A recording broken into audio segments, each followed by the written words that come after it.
oleh Allah ini.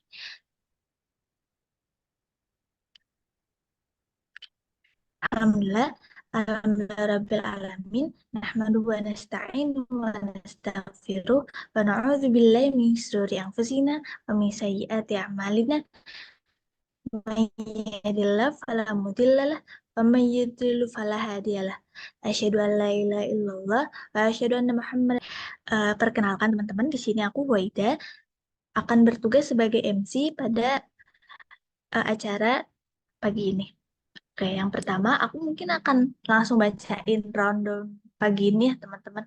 Yang pertama kita akan ada eh, tilawah yang akan nanti dibacakan oleh Kak Ega. Kemudian inti dari acara ini itu adalah akan ada materi yang akan dibawakan oleh Kak Atifah. Kemudian ada tadabbur Al-Quran yang kebetulan pekan ini adalah surat Al-Falaq yang akan dibawakan oleh Teh Gia. Kemudian teman-teman atau peserta yang punya pertanyaan bisa melakukan tanya jawab singkat setelah kegiatan tadabbur. Kemudian yang terakhir insya Allah kita akan ada foto bersama.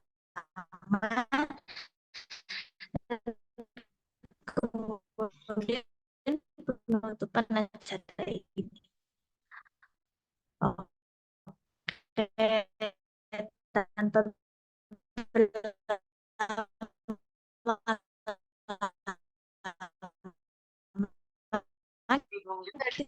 kita langsung aja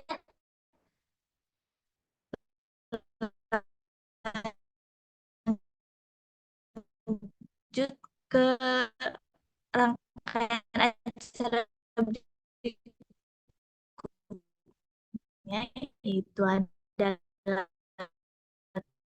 tilawah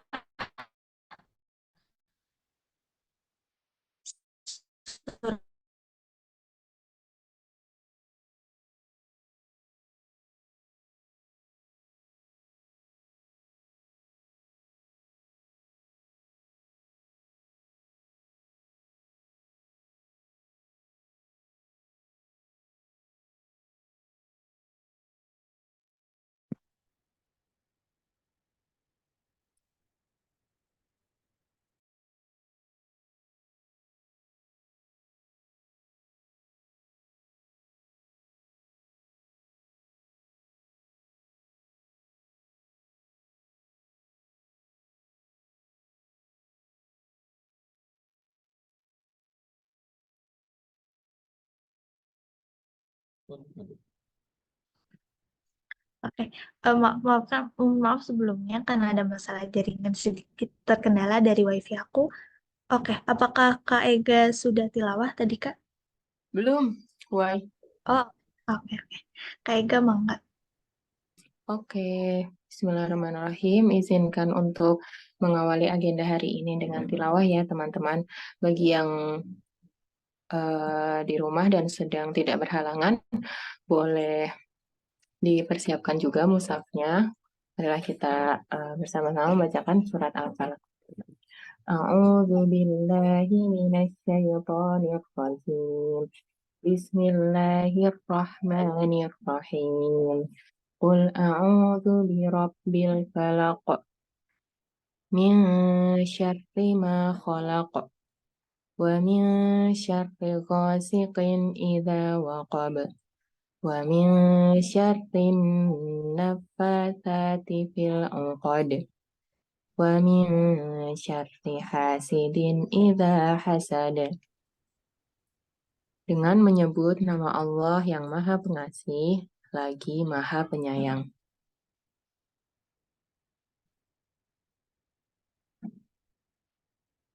Katakanlah, aku berlindung kepada Tuhan yang menguasai subuh fajar, dan dari kejahatan makhluk yang Dia ciptakan, dan dari kejahatan malam apabila telah gelap gulita, dan dari kejahatan perempuan-perempuan penyihir yang meniup pada buhul-buhul talinya, dan dari kejahatan orang yang dengki apabila dia dengki. Shadaqallahul azim. Terima kasih. Wassalamualaikum warahmatullahi wabarakatuh. Waalaikumsalam warahmatullahi wabarakatuh. Terima kasih Kak Ega untuk memimpin dalam baca surat Al-Falaq. Kemudian akan dilanjutkan oleh agenda berikutnya, yaitu materi pembuka yang akan dibawakan oleh Teh Atifah Robbani. Teh Atifah, apa sudah bergabung? Ya, sudah. Oh, oke. Alhamdulillah. Mangga Teh Atifah, waktu dan tempat dipersilakan. Ya, terima kasih, Wai. Ya, selamat pagi. Assalamualaikum warahmatullahi wabarakatuh, teman-teman semua. Alhamdulillah ya, insya Allah hari ini gitu ya, kita akan membahas surat Al-Falaq. Dan sebelum itu, saya Atifah ya dari tim Nahla juga, insya Allah akan menyampaikan sedikit pengantar tentang Al-Quran gitu, sebagai pengingat gitu kali ya, bahwa kenapa sih kita itu mau istilahnya berusaha gitu ya, atau capek-capek untuk memahami, mempelajari Al-Quran gitu, apalagi ini minggu pagi ya gitu, minggu pagi mungkin enaknya santai-santai, tapi di sini kita berusaha untuk mengalahkan segala rasa-rasa malas gitu, mungkin untuk join gitu ya, belajar dan sama-sama mempelajari Al-Quran. Ada banyak alasannya pasti ya. Nah, di kesempatan kali ini, insya Allah saya akan bahas salah satu alasannya, yaitu bahwa Al-Quran itu sebagai cahaya gitu di dalam kehidupan kita, bahkan sampai di akhirat nanti. Boleh di next? Nah, bismillahirrahmanirrahim. Jadi saya akan mulai dengan salah satu ayat di Al-Quran ya, bahwa ya di surat An-Nisa ayat 174. Boleh dibuka mungkin teman-teman yang pegang Al-Quran. Ya ayyuhan nasu qad ja'akum burhanum mir rabbikum wa anzalna ilaikum nuram mubina. Bahwa hai manusia, sesungguhnya telah datang kepadamu bukti kebenaran dari Tuhanmu, yaitu Muhammad dengan mukjizatnya, dan telah kami turunkan kepadamu cahaya yang terang benderang. Jadi di sini di ujung ayatnya ya ada kata-kata nurom mubina, cahaya yang terang benderang. Nah, apa sih cahaya yang terang benderang ini tuh?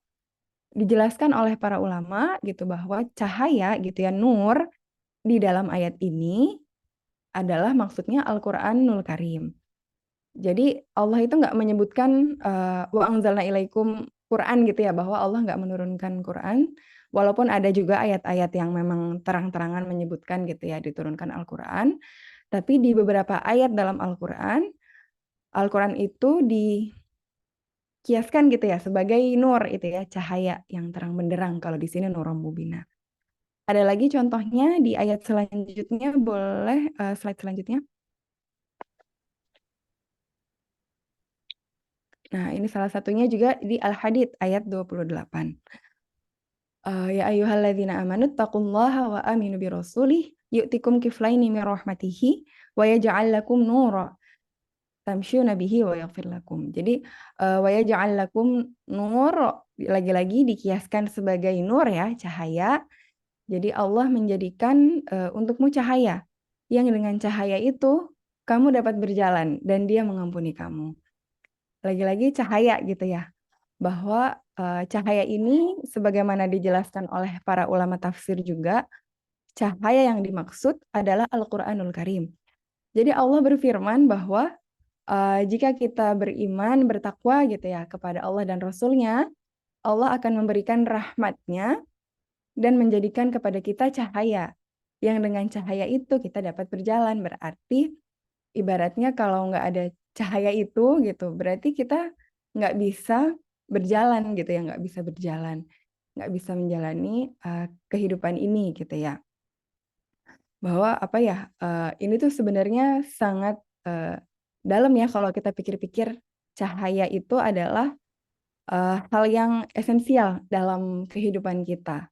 Setiap hari kita butuh cahaya. Kalau pagi, alhamdulillah kita masih menikmati nikmatnya cahaya matahari gitu ya. Jadi kita bisa beraktivitas. Tapi kalau malam pun gitu ya, ternyata kita istirahat dan kita tetap butuh cahaya ya, cahaya bulan yang menenangkan.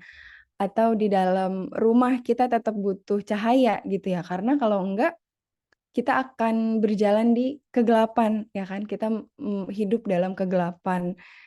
Dimana kalau kita hidup dalam kegelapan itu kita nggak bisa ngapa-ngapain ya, kita mau ngapa-ngapain kalau di sekeliling kita gelap gitu ya, kita nggak bisa ngapa-ngapain sebagus apapun rumah itu. Misalnya kita ditawarin rumah yang sangat bagus gitu ya, sangat mewah, impian kita lah gitu ya, rumah yang uh, benar-benar kita impikan gitu, yang letaknya strategis, terus di dalamnya fasilitasnya lengkap, udah smart home segala macam. Tapi ternyata di dalam rumah itu nggak ada cahayanya gitu, nggak ada lampunya. Kayak sebagus apapun rumah itu gitu ya, ketika ternyata nggak ada cahayanya, kita akan jadi kesulitan gitu kan untuk beraktivitas, melakukan apapun yang kita senangi. Atau misalnya kita punya satu tujuan gitu ya, kita ingin berjalan dari Jakarta mau ke Bandung gitu misalnya. Kita udah tahu tujuan kita mau kemana, tapi eh, ternyata gelap gitu ya, ternyata gelap. Jalan tolnya bagus, tapi ternyata nggak ada lampunya. Jalan tolnya bagus, tapi nggak ada matahari. Kita nggak bisa melihat sama sekali. Eh, ketika itu terjadi gitu ya, bahkan kita udah tahu kita mau kemana pun, ternyata kita sulit untuk melangkah gitu ya teman-teman. Ketika nggak ada cahaya itu, kita nggak tahu kita harus kemana. Eh, jadi sangat apa ya? Jadi sangat lama dan mungkin mencekam ya kalau nggak ada cahaya itu, jadi ada kegelapan demi kegelapan. Lebih parahnya lagi kalau nggak ada cahaya, kita nggak tahu jalan yang kita tempuh itu benar atau salah gitu. Kalau ada cahaya, misalnya kita tersesat gitu ya, kita tahu nih kita harus putar balik gitu ya, karena kita bisa melihat jalannya. Oh, jalanannya berbatu, kita harus hati-hati. Oh, jalannya ternyata tadi salah, kita harus putar balik, kita harus belok kiri, bukan belok kanan. Kita bisa tahu cara putar balik, cara jalan hati-hati, kita harus jalan kayak gimana. Itu kan lagi-lagi karena ada cahaya gitu ya. Ketika nggak ada cahaya itu, hmm, kita nggak tahu jalannya harus gimana, kita salah jalan pun kita nggak tahu gitu ya. Jadi apa namanya? Begitulah Al-Quran dalam kehidupan kita gitu ya. Kalau dalam keseharian aja kita sangat butuh cahaya itu gitu ya. Apalagi dalam menapaki tujuan kita gitu. Kita pengen masuk surga, kita pengen jadi orang yang beriman gitu. Sehari-hari kita berat sebenarnya gitu ya, tapi kita dengan pedenya kita sering menjalani hari tanpa Al-Quran gitu, tanpa berusaha mengambil cahayanya gitu. Nggak heran kalau hari-hari kita sering kerasa gelap gitu ya, kayak aduh aku nggak tahu lagi nih habis ini harus ngapain. Aduh aku nggak tahu lagi habis ini harus kemana, harus apa. Aku punya masalah tapi kok kayaknya mentok gitu ya, jalan buntu gitu. Padahal mungkin kalau cahayanya kita nyalain, cahayanya kita minta sama Allah gitu, kita jadi, oh seenggaknya kita tercerahkan tadi ya, oh ternyata aku harus putar balik, oh ternyata aku harus ke sini. Ternyata selama ini kita kekurangan cahaya itu gitu, jangan-jangan makanya hidup kita kok apa ya gelap sekali kayak gitu. Ya perjalanan kehidupan yang begitu berat itu ya gitu.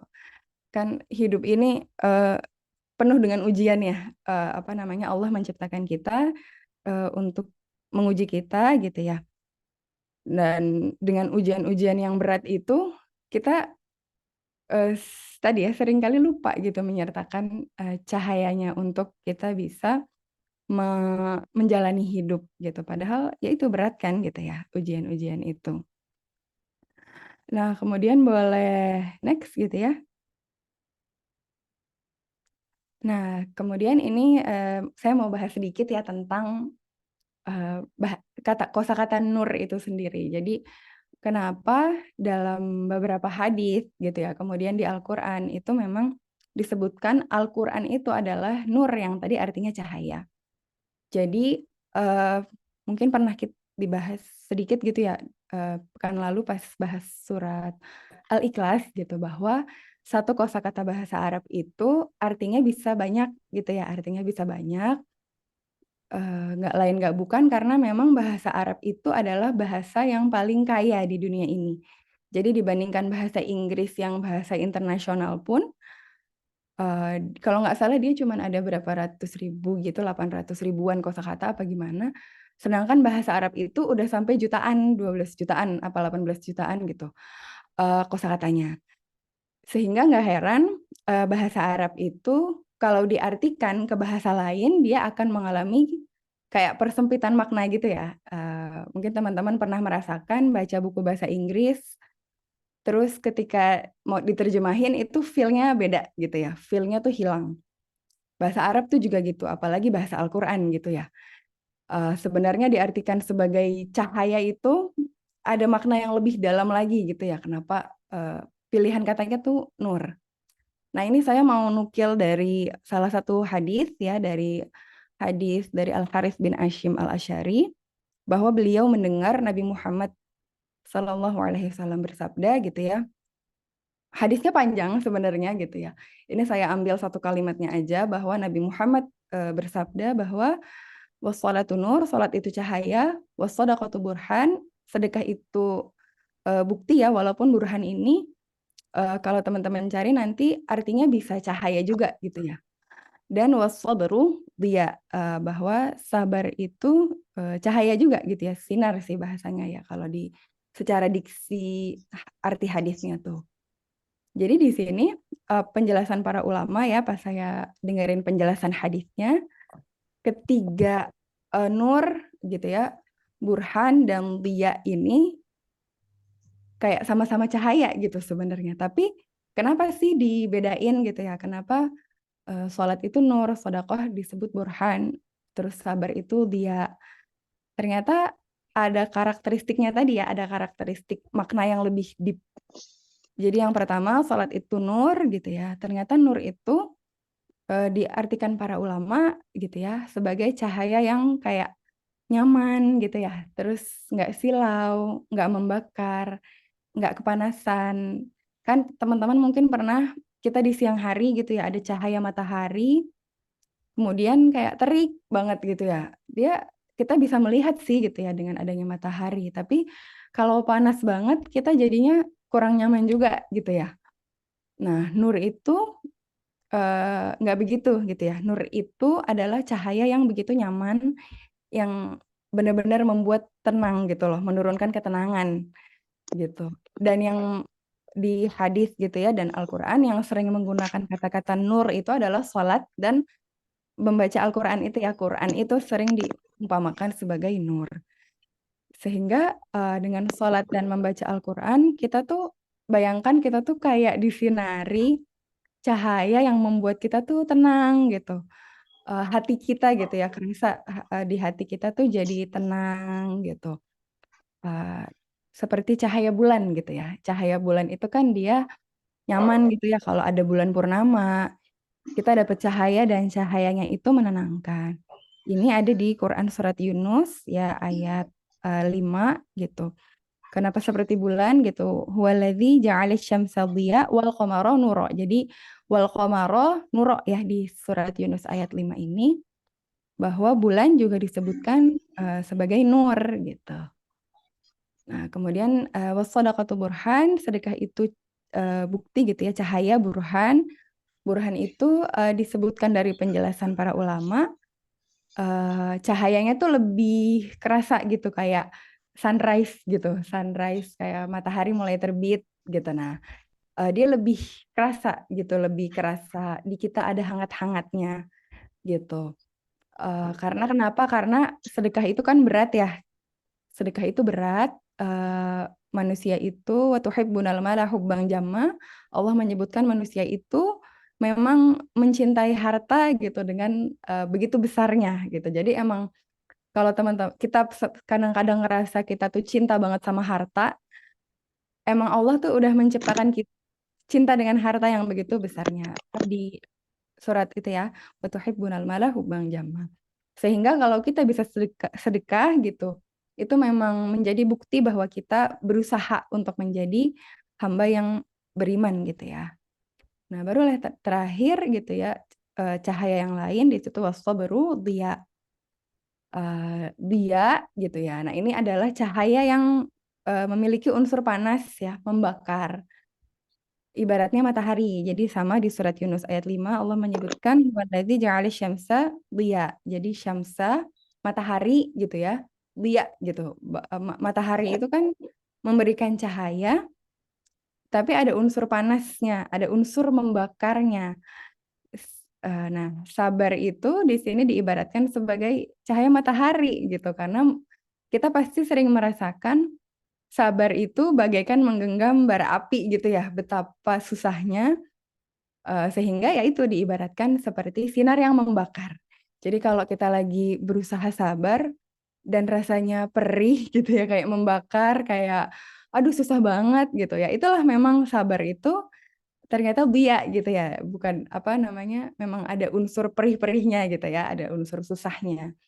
Beda dengan itu tadi ya Quran gitu ya, sholat yang Masya Allah gitu ya ternyata nur gitu ya, cahaya yang begitu nyaman, yang tidak menyilaukan, yang insya Allah bisa membuat kita melihat jalan gitu. Oh ternyata di dunia itu kita jalannya harus kemana sih dan segala macam. Jadi tenang gitu ya, hati hati itu nyaman, menikmati keindahan yang dilakukan ketika kita sedang sholat ataupun mengaji.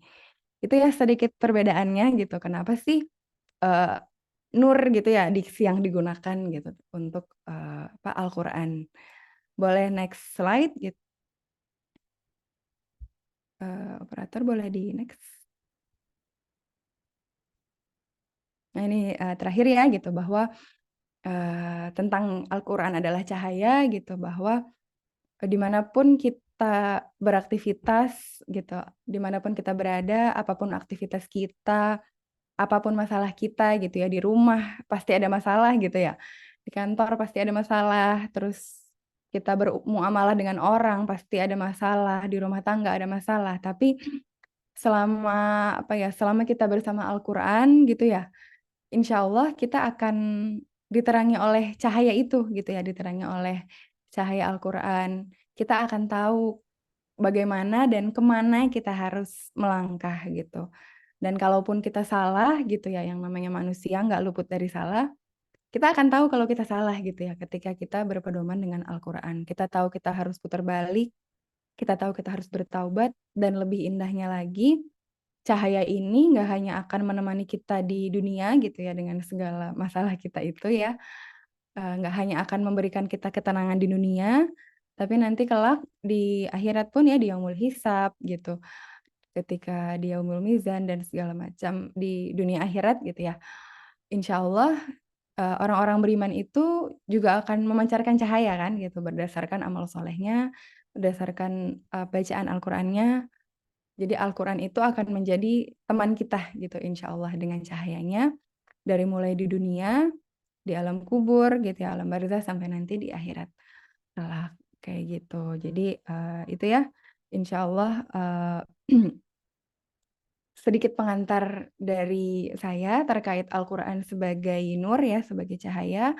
Mudah-mudahan bermanfaat dan mudah-mudahan kita semua dikaruniai Allah gitu ya, cahaya dalam kehidupan kita, cahaya dalam setiap permasalahan kita, supaya kita nggak merasa hidup ini gelap dan nggak ada ujungnya gitu ya. Karena insya Allah gitu ya, cahaya itu selalu ada. Tinggal gimana kita mau menyelaminya. Jangan lupa berdoa sama Allah ya. Semoga Allah memberikan kita petunjuk dan cahayanya melalui usaha kita mendekati Al-Quran.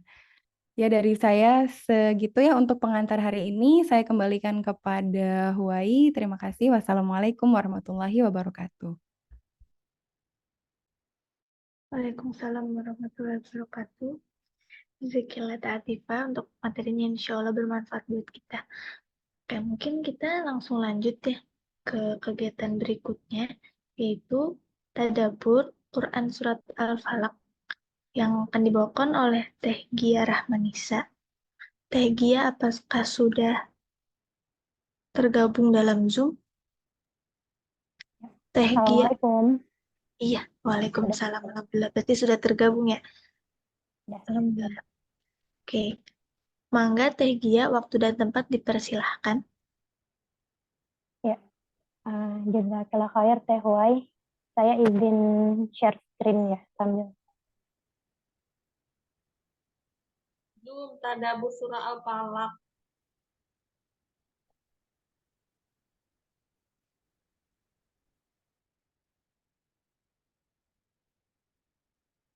Ya, untuk screen-nya apa sudah terlihat Teh? Sudah Teh, aman. Ya, ya. Bismillahirrahmanirrahim. Dengan menyebut nama Allah yang Maha Pengasih lagi Maha Penyayang. Assalamualaikum warahmatullahi wabarakatuh, teteh-teteh semua. Oke. Ya, semoga keselamatan Allah anugerahkan kepada kita semua pada pagi hari ini ya, yang sudah menyempatkan untuk hadir gitu pagi-pagi hari Minggu di majelis yang insya Allah akan mengundang berkahnya Allah juga. Dan insya Allah tadi seperti yang dibilang sama yang di pengantar tadi, bahwa semoga akan mengundang cahayanya Allah juga ya, nurnya Allah juga pada pagi hari ini, dan kita semakin banyak dapat kasih sayangnya Allah, banyak dapat GMAP gitu ya, petunjuk dari Allah, sehingga ke depan selama kita menjalani kehidupan ini, kita selalu gitu ya, selalu dikasih clue atau petunjuk buat setelah ini apa ya Allah gitu, kayak gitu.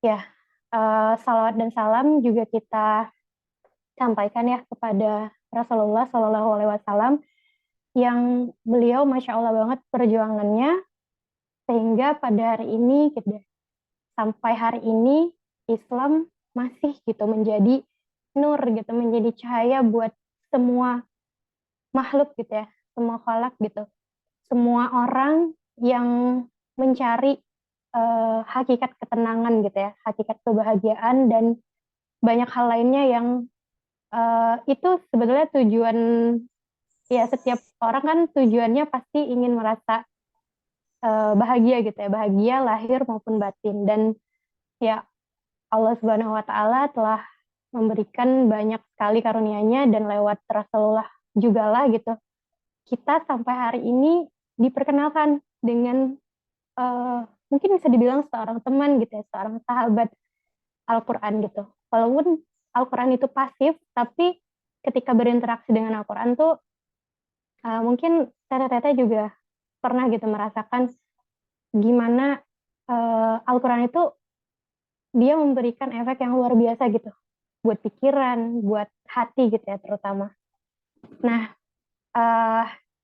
Bismillah, hari ini mungkin saya izin perkenalan lagi ya. Saya Gigi Teh, nama panggilannya Gigi.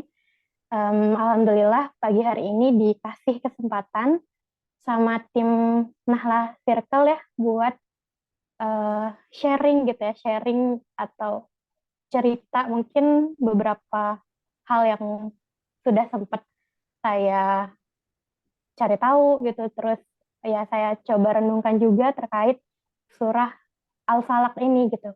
Karena bahasan kita di sini kan tadabur ya Teh, tadabur surah Al-Falaq, artinya tadabur kita merenungi gitu, merefleksikan sebetulnya apa sih yang pengen Allah sampaikan ke kita gitu. Kalam-kalamnya Allah ini buat apa gitu. Dia terhimpun dalam satu hal yang kita sebut Al-Quran ini, untuk apa? Pasti ada suatu maknanya, bahkan fungsinya dan manfaatnya dalam perjalanan kita di dunia ini. Nah, kita memandang Al-Quran itu kan seperti itu ya. Maka pada hari ini untuk sesi tadabbur ini sebetulnya kan setelah kita ini apa namanya membaca gitu ya, step atau next level selanjutnya itu adalah tadabur gitu, merenung. Dan kegiatan tadabur ini buat semua orang gitu ya sebetulnya, buat semua apa namanya diri-diri kita yang pengen tahu apa sih sebetulnya yang mau Allah sampaikan. Bahkan mungkin apa ya, tadabbur ini tuh kan perenungan ya artinya. Barangkali mungkin orang non-muslim juga selain mereka baca, mereka juga merenungi gitu kan ayat-ayatnya Allah ini. Sampai di satu titik hidayah itu datang ke mereka dan bisa menyentuh mereka gitu. Mereka bisa terkoneksi dengan Allah. Nah, bagaimana tauhid kita hari ini untuk tadabbur ini gitu. Sesi tadabbur selain kita juga memang sudah terbiasa mungkin ya bacanya dibandingkan dengan teman-teman yang mungkin belum tahu Islam dan tahu Islam karena tadabbur gitu. Oke, mungkin untuk pertama-tama karena ini tadabbur gitu ya, sesi refleksi dan merenung, yang kegiatan tadabbur ini tuh sebetulnya deep banget gitu. Hal yang melibatkan sesuatu lebih dari pikiran kita, tapi hati kita. Nah, pertama-tama barangkali teteh-teteh semua di sini udah pernah tadabbur juga, mungkin udah sering juga. Kita mulai dengan pertanyaan, ada nggak ya tips biar sukses tadabbur ayat? Jadi terkadang tuh kalau misalnya tadabbur atau refleksi, kalau misalnya kita sekedar baca artinya, barangkali tahu gitu ya sekilas, oh Allah tuh bilang ini loh di surat ini. Nah tapi kalau kita bicara tentang tadabbur gitu ya, pasti setelah merenung gitu, setelah mentadaburi kita punya apa ya, ibaratnya tuh punya keinginan untuk sebetulnya dari kegiatan merenung ini gitu, membaca kemudian merenung, aku ingin dapat apa gitu. Sukses tadabbur ayat ini apakah bisa kita maksimalkan setiap kita berinteraksi dengan Al-Quran gitu, atau memang harus ada hal-hal yang kita siapkan gitu supaya tadabbur ini jadi lebih menyentuh gitu ya, touching. Nah, kalau dari apa namanya, mungkin pengalaman saya dan barangkali teteh-teteh di sini juga pernah merasakan kalau definisi apa ya suksesnya tadabbur itu, kalau buat saya pribadi gitu ya, dan mungkin beberapa orang yang juga merasakan energi tadabbur ini adalah intinya ketika kita berhasil terkoneksi dengan Allah gitu. Gimana gitu parameter atau mungkin sign-nya atau mungkin feel-nya kayak gimana gitu. Itu ketika misalnya dibacakan surah Al-Falaq tadi atau hal-hal yang disampaikan di awal tadi ya, banyak tentang ayat Al-Quran, itu hati kita bergetar gitu. Pikiran kita jadi lebih tenang dan mata kita bisa berbinar sampai mungkin ada di satu titik kita bisa mengeluarkan cairan bening yang hangat gitu, air mata. Apa namanya, di titik itu kita benar-benar ketemu sama Allah gitu. Ibaratnya Allah atau mungkin apa namanya kalimat-kalimat yang disampaikan itu tuh langsung berbicara dengan kita gitu di hadapan kita. Nah, barangkali tadabbur kita alhamdulillah kalau misalnya sudah sampai di titik ini ya Teh, dan semoga kita terus apa namanya membiasakannya gitu.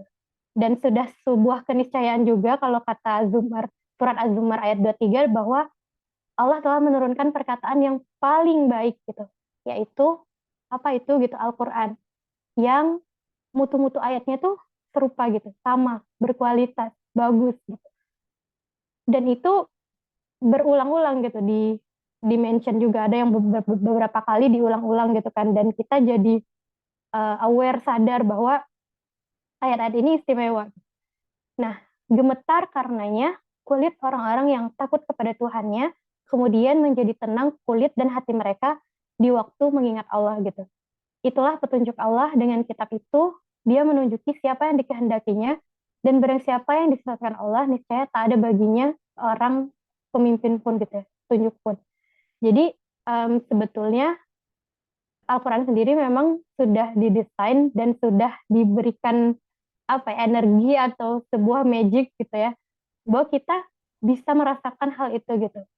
Barangkali kita udah pernah dengar kisahnya uh, Umar bin Khattab juga ya, bagaimana Al-Quran gitu ya, kan disampaikan dalam bahasa Arab dan otomatis ya beliau yang tidak pernah tersentuh atau tahu tentang Al-Quran, ketika mendengar ada orang yang membacakan Al-Quran itu, dan karena tahu artinya jadi tersentuh kan, bagaimana ternyata Al-Quran itu bisa terdengar dan direnungi oleh beliau sehingga cahayanya Allah itu masuk ke dalam hati gitu.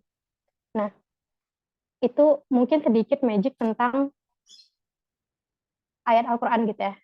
Dan tadabur ini kenapa kita coba untuk, mungkin udah sering juga mungkin ya dengar atau mungkin tahu uh, banyak tadabur atau tafsir dari Al-Falaq, dan hari ini barangkali ini ada di titik kita refleksikan kembali, kita review kembali, kita reminder kembali buat diri saya pribadi dan kita-kita semua di sini teh, bahwa tadabur ini intinya bagaimana nanti kita bisa mencapai suatu hal yang bernama nikmatnya atau lezatnya bersama Al-Quran gitu. Jadi Al-Quran itu kan sebetulnya benar-benar banyak ya pengaruh dan efeknya.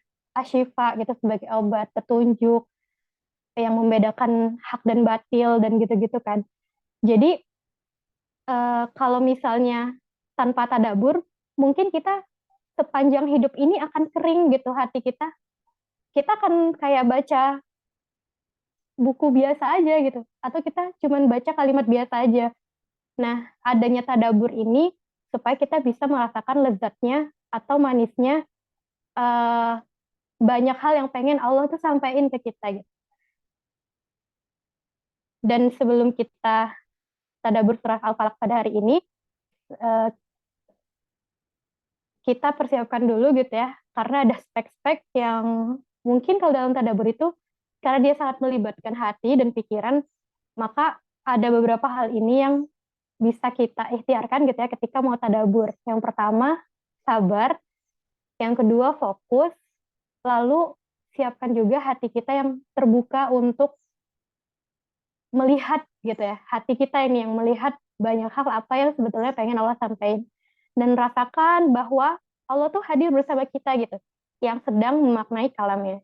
Jadi, uh, Bismillah ya Allah, mudahkan kami mentadaburi surat Al-Falaq pada hari ini. Nah, tadi kan sudah dibacakan ya Teh sama Teh Ega. Kita dengarkan.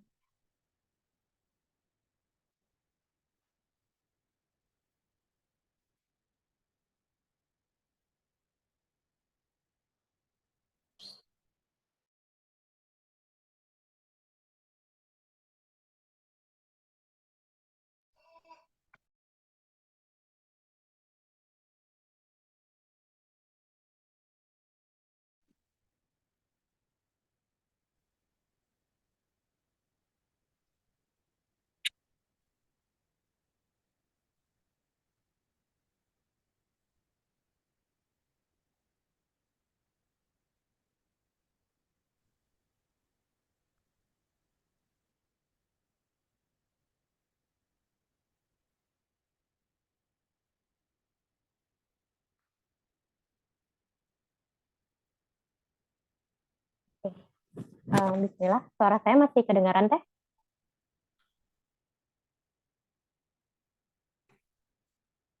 Masih aman Teh, masih kedengeran. Tapi videonya belum jalan ya Teh? Iya, belum jalan. Ada. Masih. Coba ya.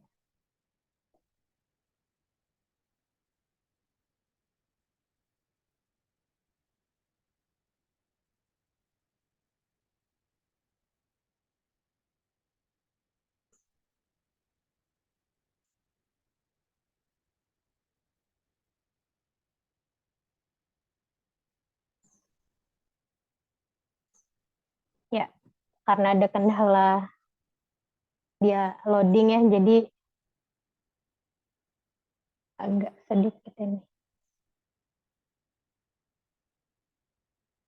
Tapi di ayat pertama apakah kedengeran Teh tadi? Belum sama sekali. Belum ada Belum suara ya? yang keluar dari video. Iya. Oh, kayaknya nggak keluar nih videonya.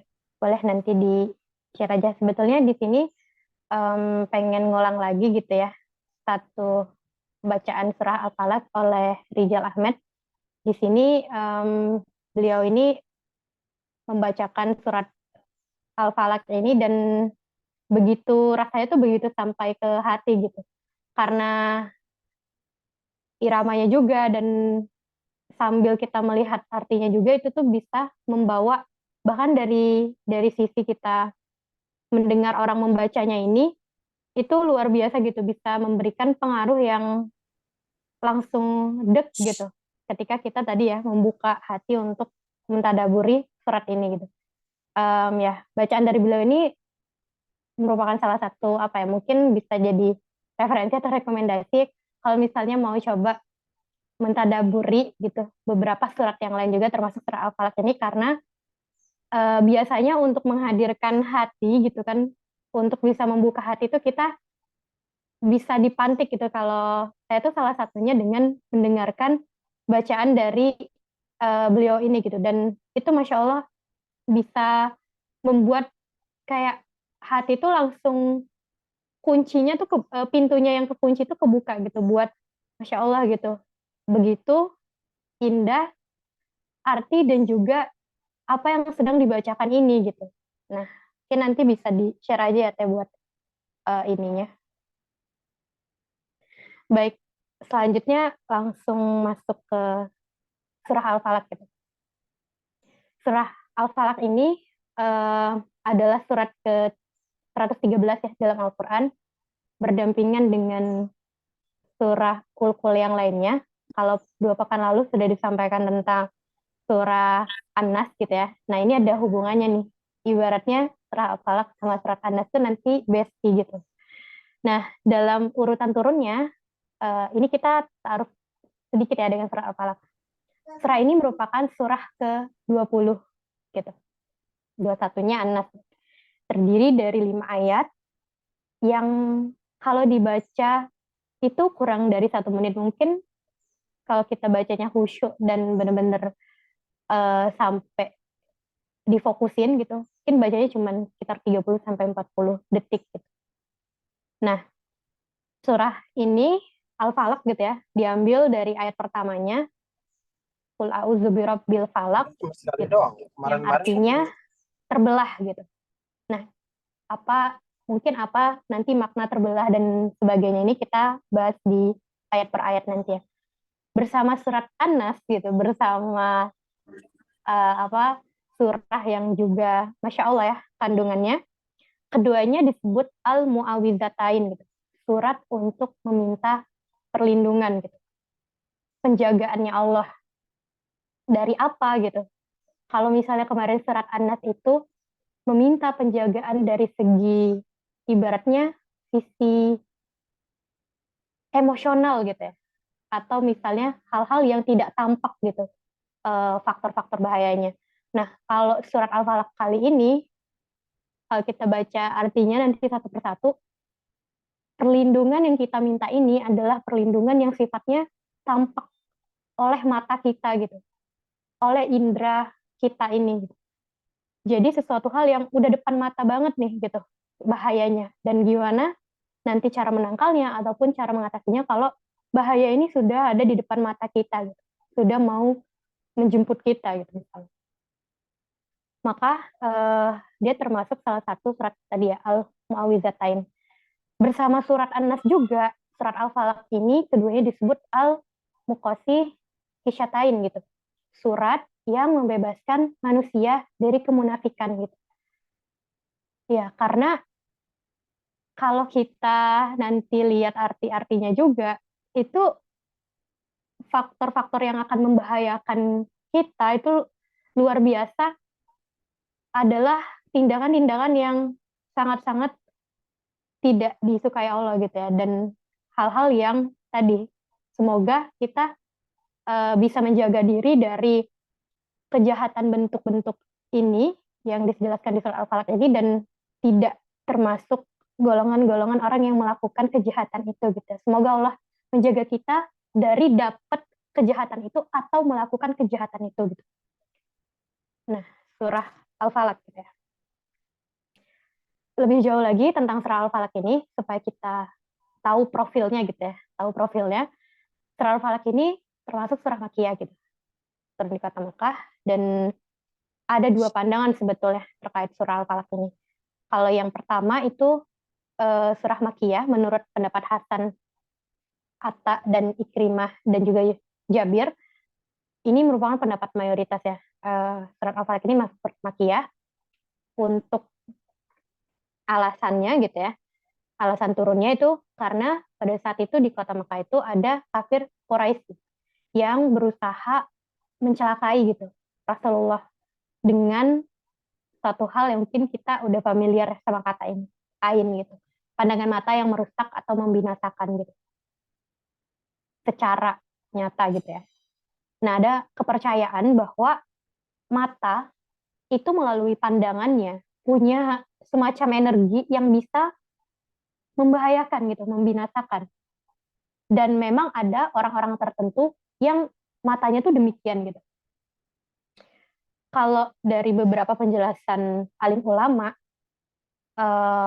pandangan seperti ini tuh sebetulnya secara ilmiah itu mungkin penelitiannya ataupun hal-hal yang dibahas itu belum banyak yang bisa membuktikan gimana konsepnya gitu, gimana skemanya, sehingga pandangan seperti ayan ini tuh kok bisa gitu membahayakan.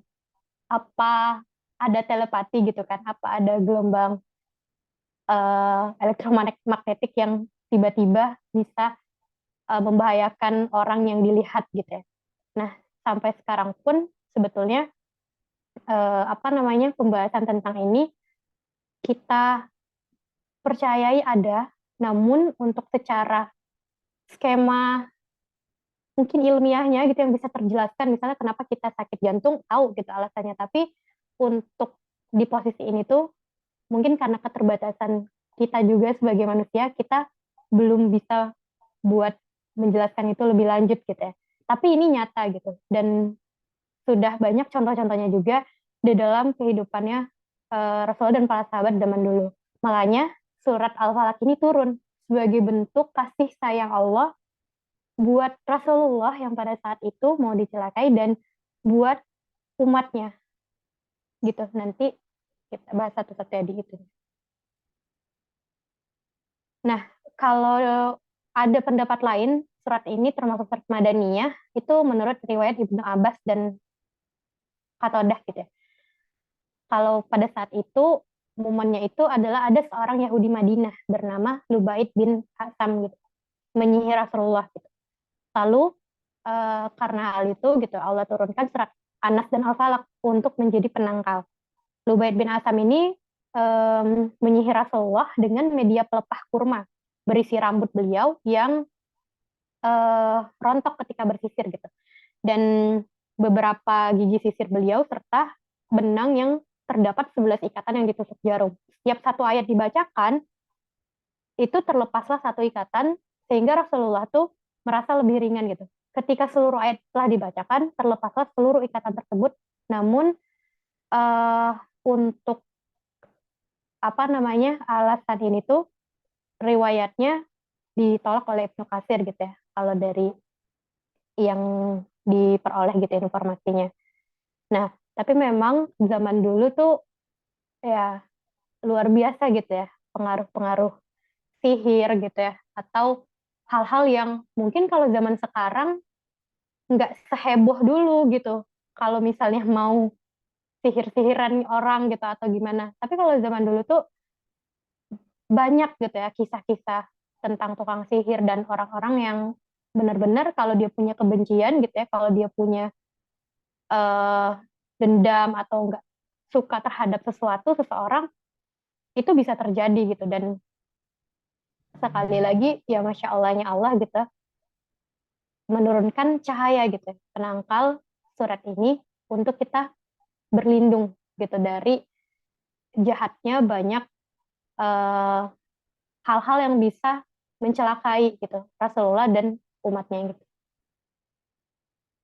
Baik, ini dimulai dulu dengan ayat pertama gitu ya. Qul a'udzu birabbil falaq. Katakanlah Nabi Muhammad gitu yang bilang, aku berlindung kepada Tuhan yang menjaga fajar, subuh. Jadi ayat ini kan diturunkan Allah buat Rasulullah berlepas diri gitu dari kejahatan-kejahatan yang akan disebutkan gitu di dalam surat ini, yang beliau dapat gitu pada waktu itu. Nah, Rasulullah juga diperintahkan untuk menyampaikan tips ini gitu, maksudnya doa ini, ayat ini, surat ini buat kita di zaman ini, sehingga kita juga bisa terlepas gitu dari bahaya-bahaya yang disebutkan. Ada 3 bahaya besar yang akan disebutkan dalam surat ini, dan itu di zaman ini betul-betul ada dan kejadian gitu, 3-tiganya ya. Nanti dicoba dilihat di ayat selanjutnya. Jadi qul a'udzu birabbil falaq gitu. Aku berlindung gitu kepada Tuhan yang menguasai, kepada Allah gitu yang menguasai subuh. Kenapa al-falaq gitu? Kenapa Allah mewakilkan dirinya dengan nama al-falaq gitu kan? Sebagian ulama itu menafsirkan bahwa al-falaq itu sebagai pagi atau subuh. Nah, ketika pagi atau subuh itu kan karena itu masih malam gitu ya, masih malam yang akan menyongsong cahaya gitu, cahaya pagi gitu. Jadi karena malam itu tertutup dan kehadiran cahaya pagi dari celah-celah kegelapan malam menjadikannya bagai terbelah gitu kan, maka Allah menyampaikan dirinya dalam hal ini tuh sebagai al-falaq gitu kan. Qul a'udzu birabbil falaq gitu, rabbil falaq. Jadi bagaimana Allah tuh gimana ya? Maksudnya kalau bisa kita belajar tentang ilmu sastra gitu ya, begitu Allah tuh sangat romantis dan bisa sekali gitu untuk mewakilkan sesuatu kata-kata yang mau Allah bilang di Al-Quran itu dengan definisi-definisi yang membuat kita mungkin kalau kita rasakan lebih dalam tuh kita bakal takjub banget gitu, bahwa oh iya gitu ya, didefinisikan dengan tadi ya terbelahnya waktu subuh yang membatasi antara malam dan akan ada cahaya pagi gitu ya, akan ada harapan gitu, bagaimana Allah bisa mewakilkan apa yang pengen Allah sampaikan, bahwa jangan takut gitu, ini akan berakhir gitu, kamu tidak akan seperti ini terus gitu, karena Allah melindungi kita dari semua hal yang tadi yang bisa menjadikan kita tuh terluka gitu kan, atau misalnya kita mendapat bahaya dan sebagainya gitu. Nah, jadi dengan demikian tadi ya Rabbul Falak ini adalah Allah Subhanahu wa taala itu sendiri gitu. Karena Allah lah yang punya kuasa untuk menjadikan pagi membawa terang muncul di tengah kegelapan malam tadi ya. Ibaratnya tuh kayak selangkah lagi Allah tuh ada datang gitu. Dan kamu jangan takut gitu. Dan ya begitu Allah mewakilkan Allahnya itu sendiri untuk menjadi kayak penolong, superhero buat kita gitu dari kejahatan-kejahatan yang akan mendatangi kita. Itu kasih sayangnya Allah gitu ya, banyak banget. Dan surat Al-Falaq ini barangkali bisa jadi salah satu surat yang kalau misalnya Allah tuh kasih surat ini buat kita, punya perlindungan, punya satpam gitu ya, punya sistem yang bisa menjaga kita sedemikian rupa. Allah udah mikirin banget gitu bagaimana kasih sayangnya itu bisa sampai untuk semua ciptaannya tadi melalui surat ini gitu. Kalau bisa direnungkan atau direfleksikan pribadi, surah Al-Falaq dan surah An-Nas itu ya salah satunya yang kemarin itu adalah surat yang penuh dengan kasih sayang yang luar biasa ya Allah tunjukkan langsung buat ngejagain kita mungkin dari jarak jauh gitu ya. Nah, dengan menyadari bahwa Allah itu mampu membelah kegelapan malam dengan terangnya pagi, seseorang akan yakin bahwa Allah juga kuasa menyingkirkan kejahatan dan kesulitan dengan menurunkan pertolongan gitu. Allah juga mensifati dirinya tadi ya sebagai falikul faliku al-isbah gitu, pembelah kegelapan malam dengan cahaya pagi dalam surah Al-An'am ayat 96. Mungkin kalau misalnya kita cek surat Al-An'am gitu ya, ayat 96, itu Allah juga menceritakan Allah itu sendiri sebagai faliku al-isbah gitu, pembelah kegelapan malam dengan cahaya pagi. Nah, di situ ada kemiripan gitu ya, kemiripan kata.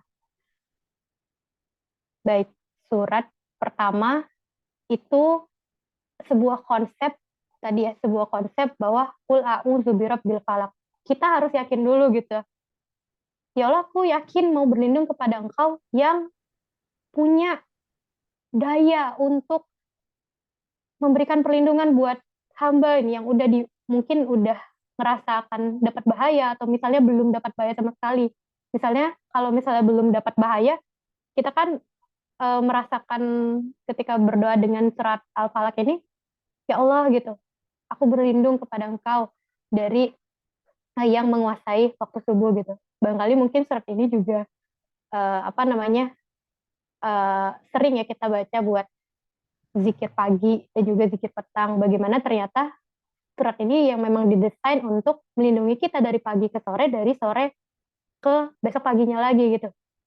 Bagaimana ternyata ya memang surat ini alokasi untuk itu gitu ya, untuk menemani hari-hari kita gitu, untuk menemani jiwa-jiwa kita, pikiran-pikiran kita, bahwa kamu bisa kok untuk tenang melakukan amal ibadah apapun yang mau kamu di dunia ini, kalau kamu yakin kamu bermohon dan berlindung kepada aku gitu. Kurang lebih di ayat pertamanya kita harus meyakinkan diri dulu gitu loh. Kok kita nggak menyatakan sikap atau menyatakan di dalam hati dan pikiran kita, ya Allah, aku mau berlindung kepada Engkau yang menguasai subuh gitu. Gimana cara kita terkoneksi gitu? Gimana cara kita mengetuk pintu pertolongan Allah kalau misalnya ayat pertama ini nggak kita yakini gitu kan? Ibaratnya seperti itu. Maka ketika udah, ya Allah, ya Allah, ya Allah, aku berlindung kepadamu yang menguasai subuh, yang bisa memberikan pertolongan dan harapan. Maka di ayat kedua Allah bilang, min syarri ma khalaq gitu. Bukan perkataan Allah ya, tapi permohonan kita selanjutnya gitu. Setelah kita yakin mau berlindung kepada Allah, kita bilang gitu kan, min syarri ma khalaq, dari apa gitu. Kita mau berlindung dari apa gitu? Dari kejahatan makhluk yang Dia ciptakan. Semua yang Allah ciptakan, benda hidup, benda mati gitu kan. Semua yang berpotensi untuk membuat kita tuh terombang-ambing gitu kan, terpeleset, jatuh gitu. Kita berlindung dari semua itu. Kita nggak tahu apa di depan, gimana, siapa yang akan ibaratnya tuh mencelakai kita gitu kan. Bahkan semenit ke depan kita nggak tahu nih apa yang akan terjadi gitu. Bisa jadi tiba-tiba ada siapa gitu kan, ada suatu bencana apa, kita nggak tahu. Kita memohon perlindungan gitu ya, supaya sebetulnya selanjutnya itu bisa tenang gitu, mungkin dalam melakukan berbagai ibadah gitu. Jadi min syarri ma khalaq, dari kejahatan makhluk yang Dia ciptakan. Kata syar gitu ya, berarti buruk atau mengandung mudarat yang banyak. Berkebalikan dengan kata khair gitu ya. Dari sini ada seorang ulama juga, Ibnu Qayyim al-Jauziyah, menjelaskan syar itu atau hal yang buruk atau mudarat ini mencakup dua hal, yaitu sakit, rasa sakit, dan yang mengantarkan kepada rasa sakit itu gitu. Misalnya kalau rasa sakit itu penyakitnya langsung, kebakaran api yang membakar kita sehingga kita merasakan langsung sakitnya, tenggelam yang membuat kita sesak, gak bisa nafas, sesuatu hal yang benar-benar bikin kita terdesak gitu kan, yang langsung merasakan rasa itu itu adalah sakit. Sedangkan yang mengantarkan kepada rasa sakit itu dalam hal ini beliau menjelaskan adalah kekufuran, kemaksiatan, dan sebagainya yang mengantarkan kita kepada sakit atau kepedihan siksa berikutnya gitu, siksa ilahi gitu. Maksiat itu salah satu hal yang bisa ibaratnya yang bisa mengantarkan kita pada hal-hal yang unpredictable dan itu tidak diinginkan gitu. Jadi kenapa kita diminta untuk menghindari maksiat ternyata karena gini gitu ya. Jadi supaya kita nggak merasakan sakit sebetulnya, supaya kita nggak merasakan bahaya gitu. Begitu Allah itu mendesain sesuatu cuman buat kita gitu, tapi kadang ya kita terlupa gitu, kita hilaf bahwa apa-apa yang Allah atur, mungkin apa-apa yang Allah kasih buat kita tuh buat kita kok gitu, bukan buat siapa-siapa. Buat kalau misalnya untuk Allah, buat apa Allah semua itu kan ya semua yang Allah kasih ini sebetulnya buat memudahkan perjalanan kita di dunia ini gitu. Dan kata ma gitu berarti apa di sini? Sedangkan khalaq adalah bentuk kerja masa lampau. Jadi dalam arti yang telah diciptakan gitu. Berarti ciptaan gitu, apa yang telah Allah ciptakan. Sehingga makhluk berarti makhluk ciptaannya. Jadi kita berlindung dari semua hal yang Allah ciptakan dan semua hal itu punya potensi buat membahayakan kita gitu. Apapun gitu ya bentuknya. Kita bermohon dalam hal ini gitu. Mungkin kalau yang di ayat kedua ini tuh dia masih umum banget. Makhluk ciptaan tuh makhluk ciptaan yang mana, yang seperti apa gitu. Kita mendefinisikannya mungkin semua hal di alam ini gitu. Nah, selanjutnya di ayat 3, 4, dan 5 Allah spesifik lagi memberikan kita surah ini gitu untuk kita ternyata berlindung dari 3 hal ini yang ini sangat-sangat bisa terjadi gitu dalam kehidupan sehari-hari. Nah, ayat ketiga itu wamil syarri ghasikin idza waqab. Dari kejahatan malam apabila telah gelap gulita. Nah, dari sini ada kata gosik gitu. Yang artinya adalah malam. Kata gosik ini berasal dari kata gosako yang berarti penuh. Jadi gosik dalam hal ini itu adalah suatu kegelapan yang memenuhi angkasa dan itu adalah malam kan. Adalah Allah menciptakan siang kemudian malam. Nah, ternyata kan malam ini Allah yang ciptain gitu. Allah yang ngadain gitu. Siang juga Allah yang ngadain. Dan karena Allah ciptain tentang malam gosik ini, ternyata punya potensi juga nih kondisi gosik ini buat kita. Yang mana nanti kita tahu kalau kejahatan itu seringkali direncanakannya pada waktu malam hari gitu. Mulai dari mencuri, rampok, bunuh gitu. Hingga binatang buas dan banyak lagi hal-hal maksiat yang bisa terjadi di malam hari. Ya karena mungkin kalau malam serasa ditutupi ya gelap dan orang potensi malunya lebih sedikit gitu untuk melakukan hal-hal yang membahayakan orang lain gitu. Bahkan membahayakan dirinya sendiri. Nah, ada kata waqoba juga di sini tuh artinya berasal dari kata al-waqob. Artinya lubang yang terdapat pada batu sehingga air masuk ke dalam lubang itu. Sehingga ayat ini bermakna malam yang telah masuk ke dalam kegelapan dan ia menjadi sangat-sangat kelam gitu ya. Malam gitu ya. Ibaratnya, aku pengen ngasih tahu, aku nyiptain siang dan malam. Dan malam ini ternyata punya potensi buat adanya kejahatan gitu. Yang bisa membahayakan kamu, wahai hambaku. Jadi bermohonlah untuk perlindungan gitu. Jangan sampai terlupa gitu. Ya gimana Allah tuh juga jadi rasanya tuh Allah tuh nyiptain sesuatu tapi juga ngasih ngasih cara juga buat berlindung gitu, walaupun Allah juga menciptakan hal yang bisa banyak ya potensi. Maksudnya dalam hal ini bukan berarti malam tuh jadi kelam dan nggak bagus gitu ya. kan ada juga gitu malam tuh juga bagus definisinya, karena kan malam kita bisa lebih khusyuk beribadah gitu kan. Ada sepertiga malam, ada banyak hal malam yang kita jadi bisa lebih khusyuk nggak mikirin dunia gitu. Nah, tergantung sekarang manusia gitu, makhluk ciptaan Allah ini mau milih yang mana malamnya gitu.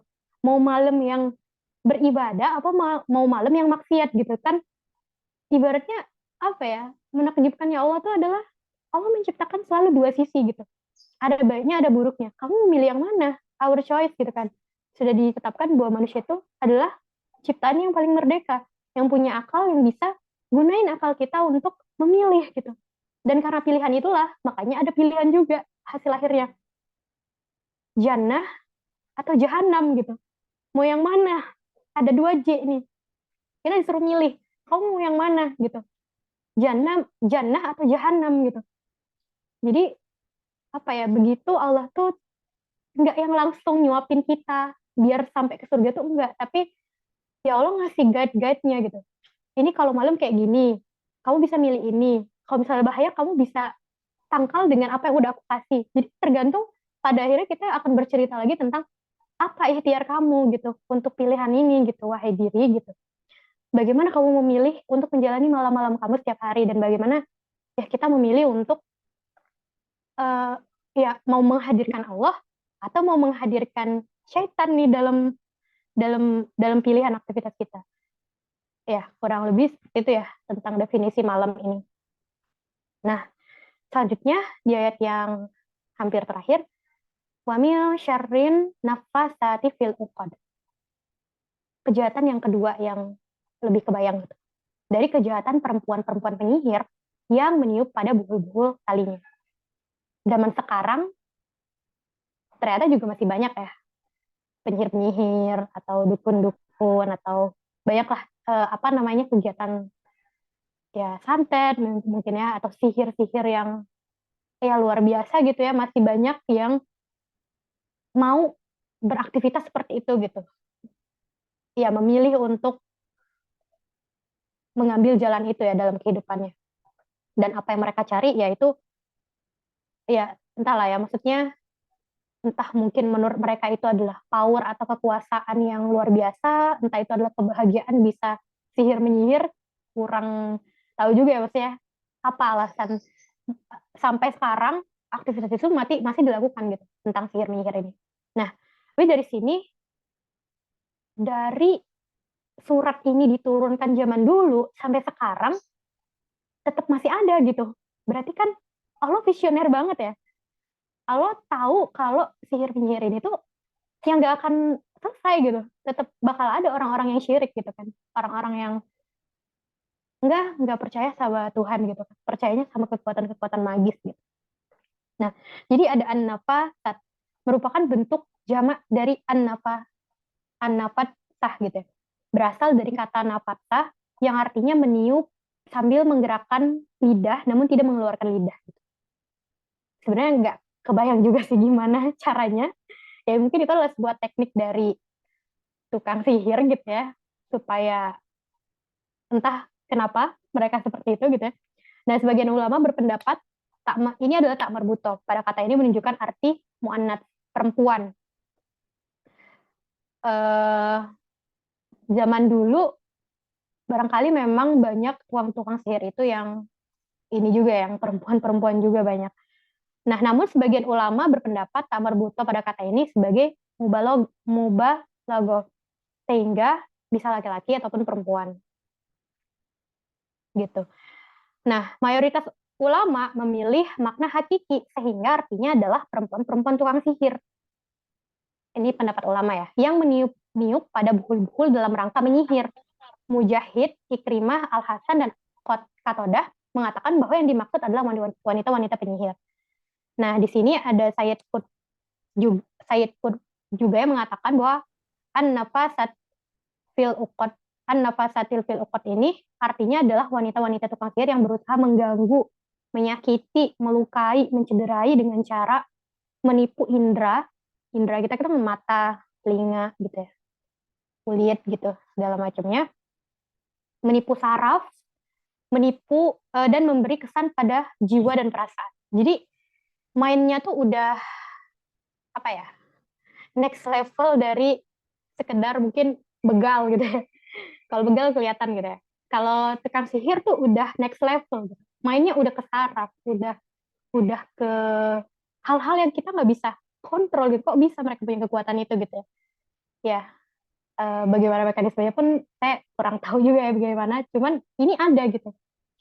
Bahkan sampai sekarang pun juga masih ada gitu orang santet menyantet gitu atau sihir menyihir itu nggak menutup kemungkinan kita bisa aja ada orang yang nggak suka gitu, ada orang yang dendam gitu yang kita nggak salah apa-apa pun tetap kena gitu, atau ada orang yang misalnya buang ada ya maksudnya banyak, sebenarnya ada contoh juga dari keluarga saya gitu yang ya beliau tuh masya Allah rajin banget, hafizah, apa namanya, ngaji itu dari kecil, baca Quran segala macam, sholat rajin, dan tiba-tiba karena ada, jadi kalau kata apa ini, apa, kita menanyakan atau berobat pun ya kepada apa namanya, ulama-ulama atau misalnya ustadz menanyakan, ya ini memang ada guna-guna gitu. Jadi ada barang orang yang taruh di mana, kemudian terlangkahi sama dia,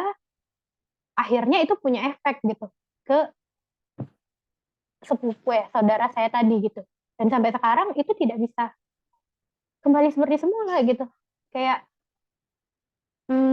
apa ya, udah berbagai hal, mungkin medis dan yang lainnya juga bantu untuk mendefinisikan ini apa gitu dan menyembuhkan, tapi ada yang tidak bisa sembuh dari itu gitu ya. Kalau kurang lebih memang ya harus di apa namanya, tetap dirutinkan terus sih. Semakin lama mungkin awal-awal itu jadi sangat-sangat wah luar biasa banget sih. Maksudnya eh, di awal gitu ya efek dari sihir menyihirin itu ya mungkin waktu itu apa ya namanya guna-guna dan segala macam ini tuh ketika diceritakan itu luar biasa mengubah banyak perilaku gitu ya dari seseorang itu. Tapi sampai sekarang alhamdulillah ya hanya diam gitu, hanya efeknya ya udah gitu. Kesadaran ataupun tadi ya menyerang saraf gitu. Kesadaran dari saudara saya ini tuh masih belum pulih dengan sempurna gitu. Masih banyak diamnya, masih banyak bengongnya gitu. Dan itu entah gimana, medis pun ilmiah saat ini pun nggak bisa menjelaskan gitu kenapa itu bisa terjadi. Dan ya apa namanya, itulah ya bahaya-bahaya yang kita mungkin belum bisa terjelaskan oleh kecerdasan manusia pada zaman ini. Barangkali di masa depan akan ada ilmu-ilmu baru yang Allah takdirkan untuk kita bisa paham sampai ke titik itu. Dulu kan juga begitu gitu ya. Dulu kita nggak tahu tentang ini, tapi sekarang jadi tahu. Kan masalah waktu aja berarti. Dan yakinnya kita.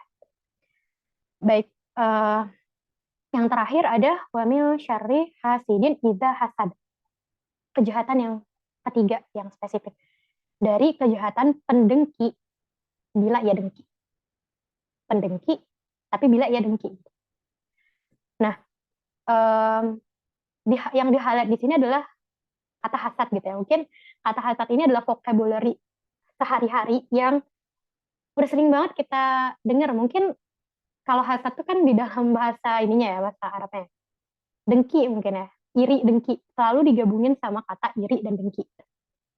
Bedanya apa gitu? Kalau iri itu dia masih bersifat pasif. Kalau dengki udah mah iri, terus dia dibersamai dengan perbuatan-perbuatan yang bisa menunaikan irinya tadi gitu ya. Udah misalnya nggak suka, terus berusaha sedemikian rupa supaya nggak suka itu terimplementasi gitu maksudnya.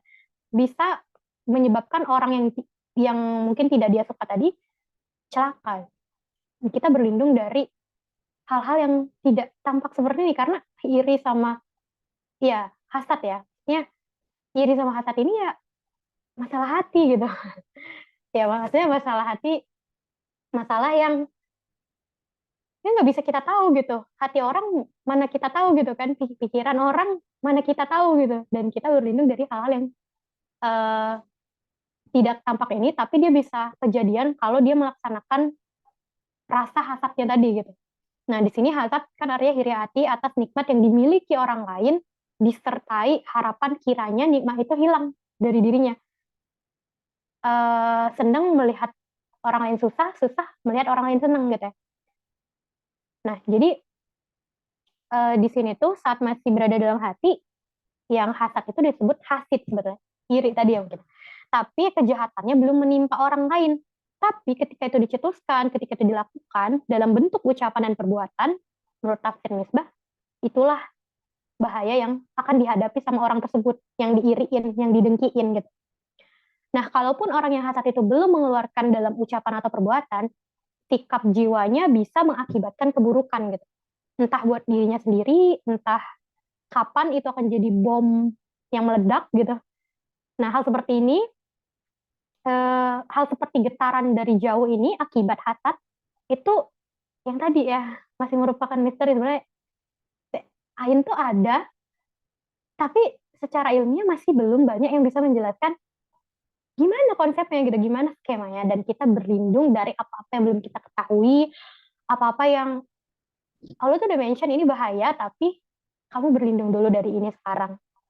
Ya, semoga dengan karunia dan petunjuknya Allah kita akan tahu ya suatu ya hari nanti tentang apa sih yang sebetulnya Allah tuh pengen sampaikan dari semua ini gitu kan.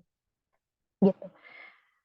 Nah, kalau kita simpulin 3 jenis kejahatan dari makhluk yang Allah sendiri ciptain, itu ada 3 kan. Kejahatan yang terjadi di waktu malam, kejahatan wanita-wanita tukang sihir, serta kejahatan pendengki apabila ya dengki.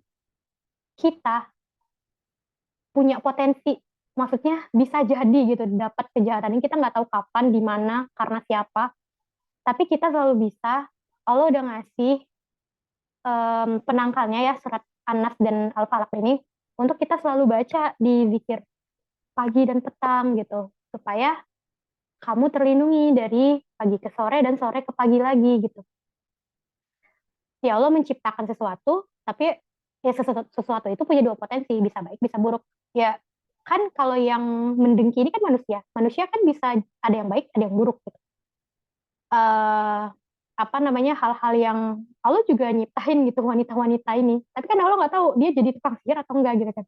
Allah juga nyiptain siang dan malam, tapi kan malam juga ada yang bagus, tinggal manusianya yang punya akal memilih jannah atau jahanam gitu.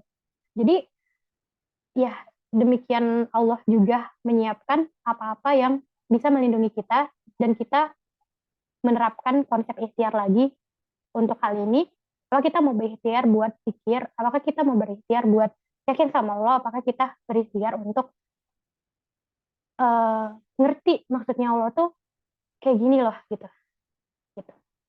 Nah, kalau dari ini ada apa namanya, sebuah dalil juga dari hadis riwayat An-Nasa'i sahih, wa Ibnu Abbas, maukah kamu aku tunjukkan atau maukah kamu aku beritahu sesuatu yang paling baik digunakan untuk berlindung?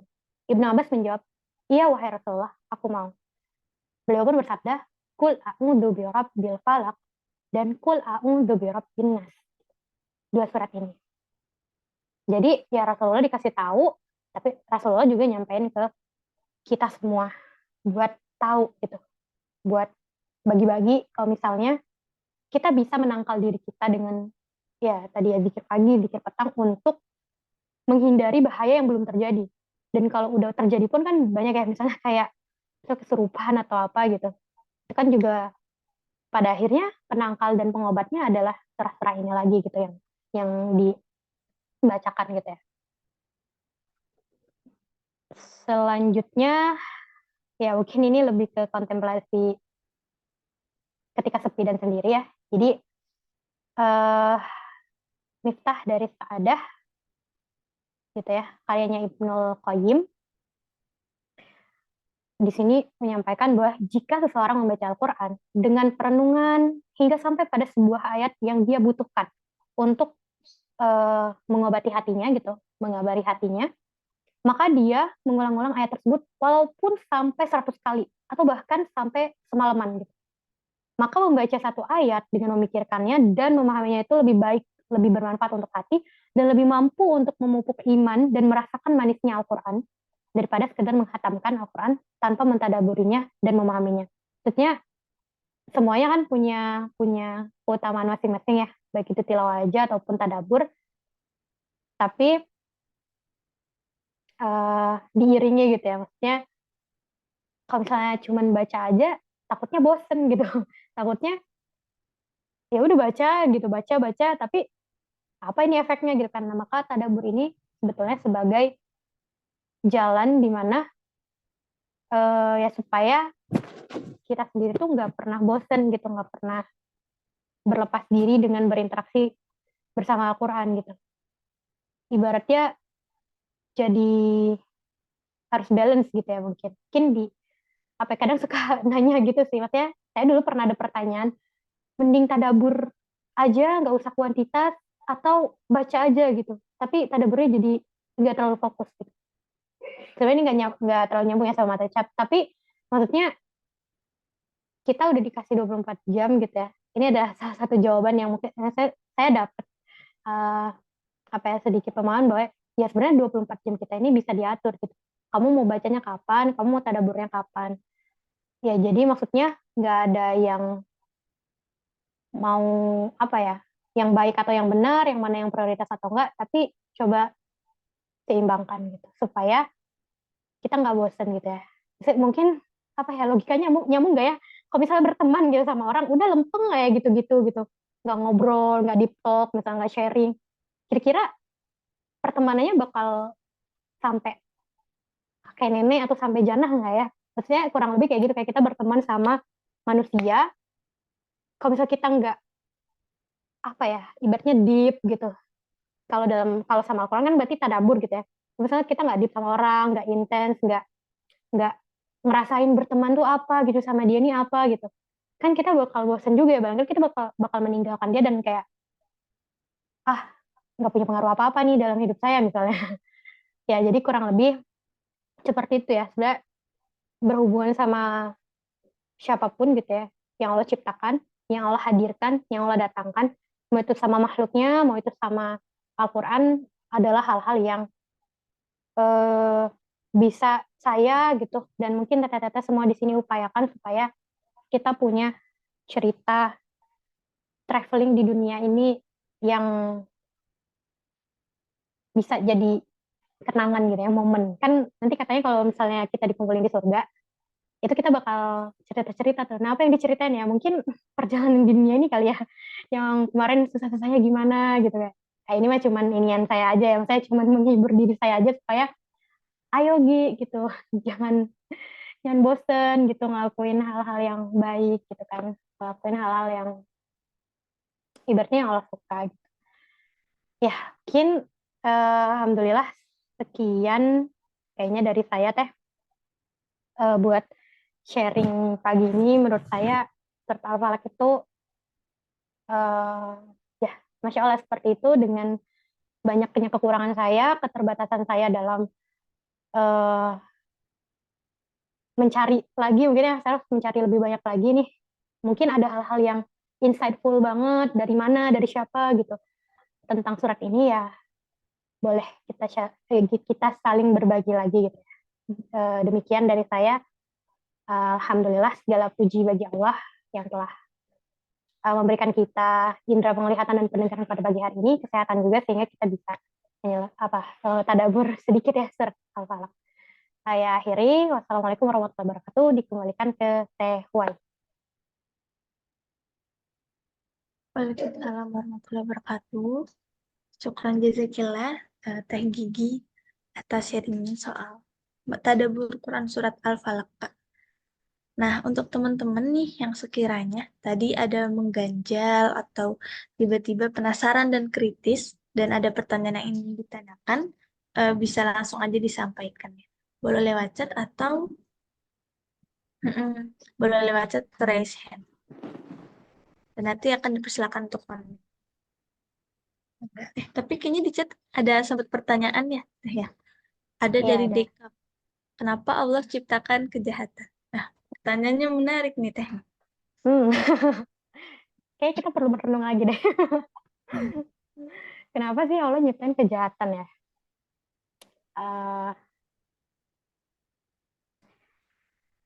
kalau sedikit pemahaman yang saya tahu gitu ya, mungkin yang saya coba refleksiin juga selama ini maksudnya jawabannya sangat-sangat refleksi. Yang saya kalau misalnya dari tete-tete di sini ternyata ada jawaban yang lebih insightful, kayaknya open diskusi aja deh teh. Maksudnya siapa tahu kan kayak misalnya dari teh Karina atau dari teh Siti, aku pernah baca ini apa misalnya kayak gitu. Nah tapi kalau dari pertanyaan tadi apa sih, kenapa sih Allah tuh nyiptain kejahatan? Aku jadi ingat satu ayat ini teh. Ya maksudnya ada satu ayat gini, maksudnya Allah tuh tidak menciptakan hidup dan mati kecuali untuk menguji kita siapa yang paling banyak amalnya gitu. Itu tuh Al-Mulk, kalau nggak salah di surat Al-Mulk. Eh, di surat Al-Mulk itu Allah bilang satu ayat itu yang buat aku itu bisa jadi apa ya? Apa yang aku pegang gitu, apa yang aku yakini bahwa Allah nggak menciptakan hidup dan mati kecuali untuk menguji manusia siapa yang paling baik amalnya gitu kan. Maksudnya dalam hal ini tuh kejahatan ada misalnya kan ada asal ada antonim gitu loh. Allah tuh menciptakan laki perempuan. Allah menciptakan siang dan malam. Allah menciptakan kejahatan dan kebaikan kan. Selalu bersanding. Allah menciptakan jahanam dan jannah gitu. Allah menciptakan dua hal yang selalu bertolak belakang. Artinya kan di situ tuh sebetulnya kita lagi cerita tentang hidup ini pilihan gitu kan. Kenapa Allah menciptakan kejahatan? Kenapa Allah menciptakan kebaikan berarti kan pertanyaannya. Tapi kita bisa milih gitu.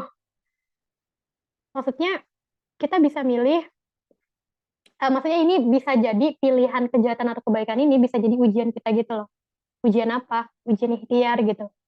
Ujian kita udah dikasih akal. Uh, kalau dalam konteks misalnya kita yang dapat ini ya, apa namanya, kita yang dapat kejahatan nih, bukan kita yang dapat kejahatan misalnya. Kenapa lo nyiptain kejahatan? Jadi kita yang dapat kejahatannya gitu kan. Itu supaya kita ya tadi yang ujian hidup dan mati ini ngelihat amal baik kita gitu.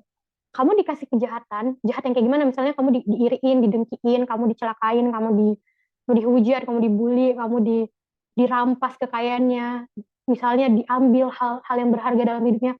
Kamu masih mau nggak buat sabar gitu? Kamu masih mau nggak sih buat ikhlas? Kamu masih mau nggak sih buat berjuang di jalan Allah gitu? Kamu masih mau nggak sih buat sesuai koridornya Allah gitu? Menerapkan semua apa-apa yang udah Allah uh, apa kasih gitu supaya kita sampai nanti di satu tempat yang kita impikan banget yaitu jannah gitu. Itu kalau misalnya kita dijahatin gitu. Kalau misalnya kejahatannya itu ada dan itu ada opsi yang harus kita yang ngelakuin kejahatannya, nah itu kan pilihan lagi, ikhtiar. Kamu mau nggak menahan hawa nafsu gitu? Kamu mau nggak menahan apa-apa yang Allah larang gitu? Kamu mau nggak menahan buat nggak berbuat maksiat? Pada akhirnya kejahatan apapun di dunia ini tuh buat menguji kita. Kayak kamu milih yang mana gitu? Kamu milih jadi baik apa jadi jahat gitu? Kamu kan udah punya akal gitu. Kamu adalah ahsani takwim gitu. Sesuatu ciptaan yang Allah udah ciptakan dengan sebaik-baik bentuk gitu.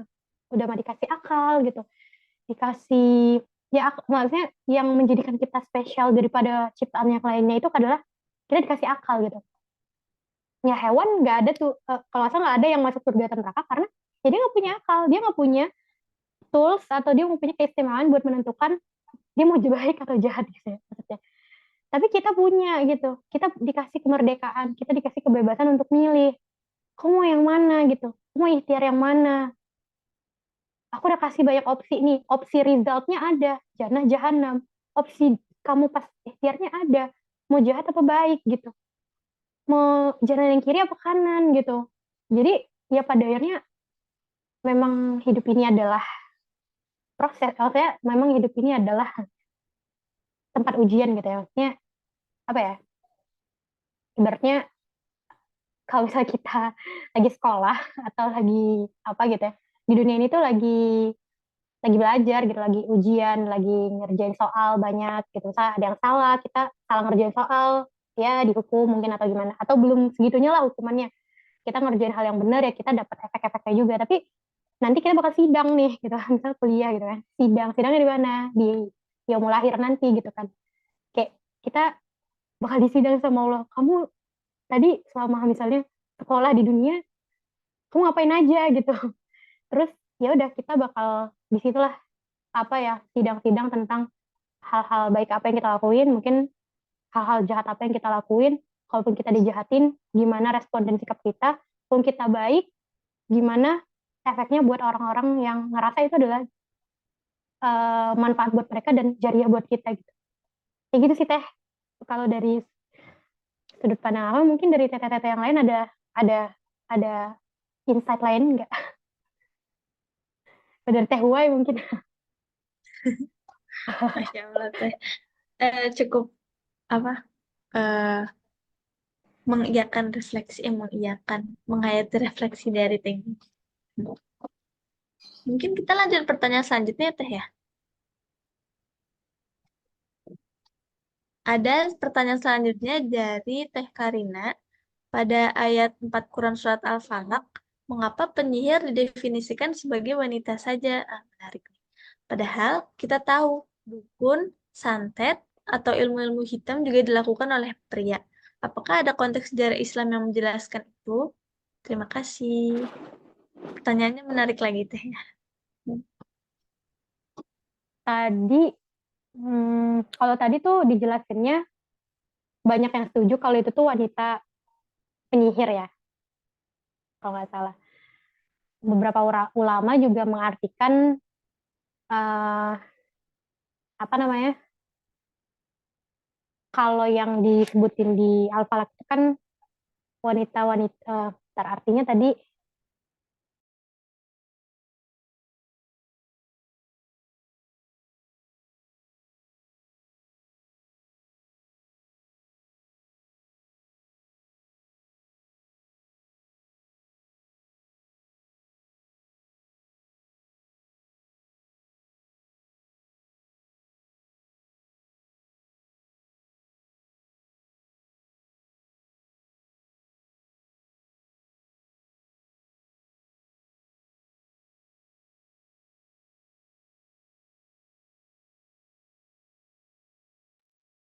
Gigi masih di mute ya?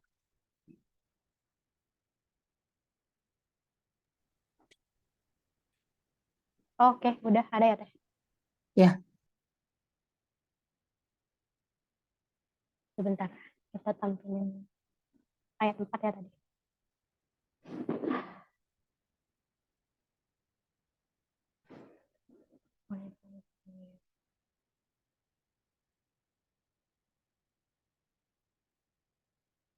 Ya, jadi kalau misalnya pertanyaan dari siapa tadi, Teh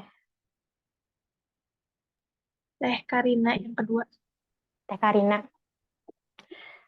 Sebetulnya aku mau minta maaf karena secara histori aku belum mendalami banget terkait kenapa apa namanya, gendernya gitu ya, gendernya banyak wanita gitu, padahal pasti ada juga laki-laki gitu kan.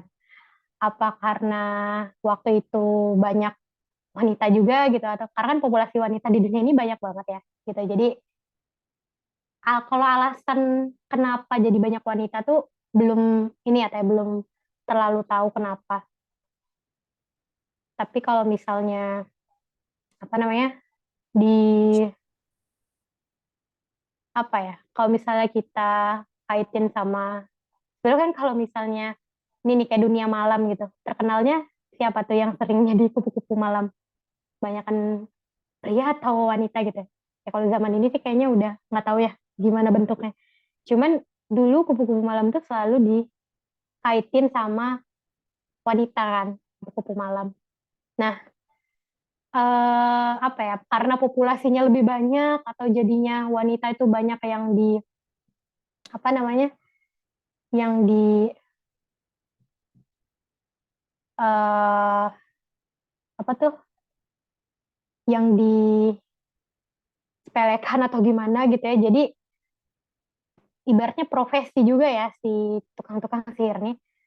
Jadi ya apa ya, sepaham aku sih mungkin karena dari ini juga ya, mungkin kebanyakan, kalau pertanyaannya kan kenapa lebih banyak populasi fact sih, maksudnya population fact, maksudnya fakta populasi juga Tapi kalau secara alasan khusus, kenapa sih ternyata banyak wanita gitu ya? Ini hal-hal yang perlu kayak harus dikaji lagi gitu ya di kesempatan berikutnya buat tahu lebih detail gitu. Karena gini, makanya jadi pertanyaannya bagusnya aku jadi punya bahan refleksi lagi gitu ya Teh. Makasih Teh Karina. Jadi kayak, iya ya, kenapa ya perempuan? Kan perempuan di rumah terus ya harusnya maksudnya. Kalau zaman dulu kan perempuan yang mendidik anak gitu ya di rumah gitu. Berarti kalau sisi terburuknya perempuan selain di rumah gitu ya mendidik anak, ini dong pilihannya zaman dulu kan. Selain berdagang mungkin ya, kan kalau zaman dulu kan banyak pedagang ya, banyak banyak orang yang dagang. Nah, kalau asal muasal kenapa profesi tukang sihir ini jadi banyak perempuan, aku belum tahu ya Teh. Mohon maaf karena belum bisa jawab di kesempatan kali ini, tapi itu jadi bahan refleksi aku juga. Barangkali mungkin Teh Wai atau Tete-Tete di sini ada yang tahu nggak ya? Nah, ini ada apa? Gitu. Um,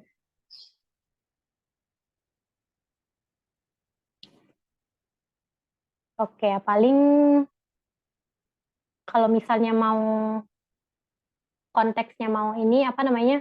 Ada kayak kenapanya ya gitu, why-nya itu mungkin karena eh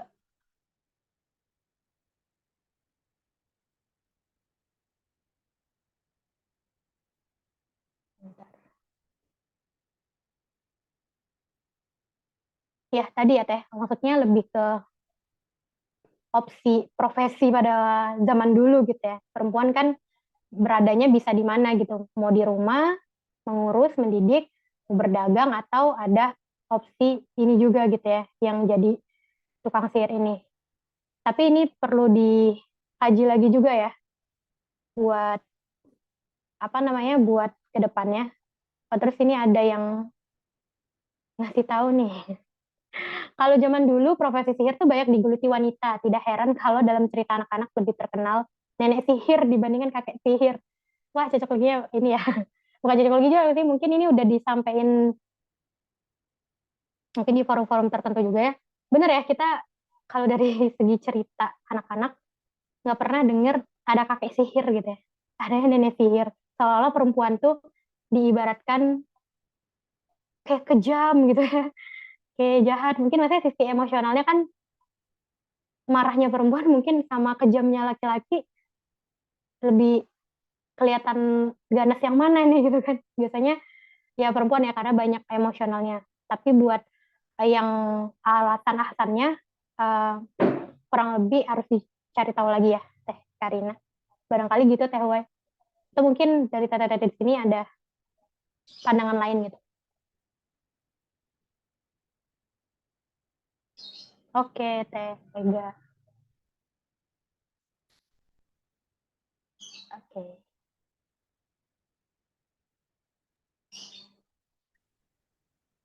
Nanti insya Allah pertanyaannya ditanyakan kembali ya Teh Karina. Ini pertanyaannya menarik. Sharing Teh Gigi juga sepertinya juga sudah tepat ya. Oke, kita lanjut pertanyaan satu lagi ya Teh ya.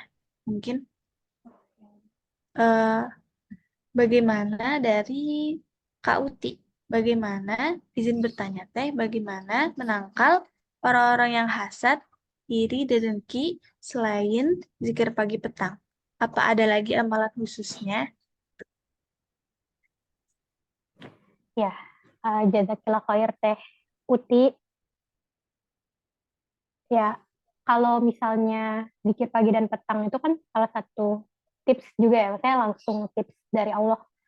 Dan ya, salah satu yang kita baca itu kan juga ada Al-Falaq dan Anas juga ya tadi, surat perlindungan gitu ya. Secara nggak langsung, um, itu adalah ikhtiar tersendiri kita yang langsung jalurnya langit gitu kan. Jalurnya langsung minta perlindungan yang ke nyiptain potensi bahaya itu gitu kan Allah. Tapi gimana ya kalau misalnya ikhtiar-ikhtiar lain supaya bisa menangkal. Ini lebih ke perspektif aku sendiri ya Teh. Maksudnya barangkali yang lain juga apa namanya ada perspektif lain juga gitu ya. Kalau misalnya zikir pagi dan petang kan itu doa ya, bacaan-bacaan gitu ya.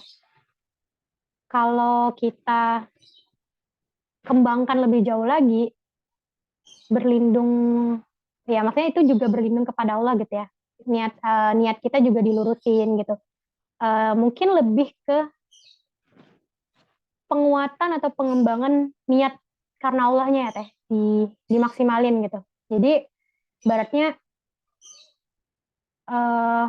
kalau misalnya kita cuman komat kamit baca zikir pagi petang gitu kan, nggak tahu juga itu ngefek atau enggak gitu ya. Tapi kan harus ada yakin dan niat yang lurus juga ya, bahwa untuk zikir-zikir yang kita harapkan perlindungan dari Allah ini bisa benar-benar sampai gitu. Jadi mungkin ada satu insight juga yang pernah aku dapat dari Ustazah Hanin Akira gitu ya. Sebetulnya kalau kita dalam masalah minta tolong ke Allah itu bukan tentang banyaknya doa, bukan tentang panjang doa gitu. Sama ya, maksudnya kalau kita zikir berbuih-buih pun, atau misalnya kita zikir berlama-lama pun, tapi kalau kita nggak melibatkan satu poin, yaitu menghadirkan hati kita tadi ya, apakah permohonan itu akan nyampe ke Allah gitu pertanyaannya.